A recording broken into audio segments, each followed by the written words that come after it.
Kronologi Fachri Albar ditangkap atas kasus narkoba, dibekuk polisi di rumah. Aktor Fachri Albar, FA, ditangkap terkait kasus narkoba. Hal itu dibenarkan oleh Kasubit Penmas Polda Metro Jaya AKBP Reonal Simanjuntak. Ya benar, Fachri Albar, kata AKBP Reonal Simanjuntak, Selasa tanggal 22 April tahun 2025.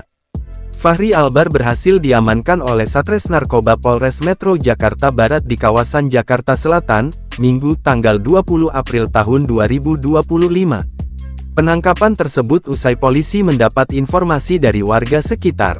Benar bahwa kami mengamankan publik figur berinisial FA pada Minggu sekira pukul 20 waktu Indonesia Barat, ungkap Kasat Narkoba Polres Metro Jakarta Barat, Kompol Fernal Armando Sambo. Adapun Fachri Albar berhasil dibekuk saat berada di rumahnya. FA kami amankan seorang diri di rumahnya, lanjut Fernal. Fernal mengatakan, polisi berhasil menemukan beberapa jenis narkoba milik sang aktor. Namun pihaknya saat ini masih terus melakukan pendalaman.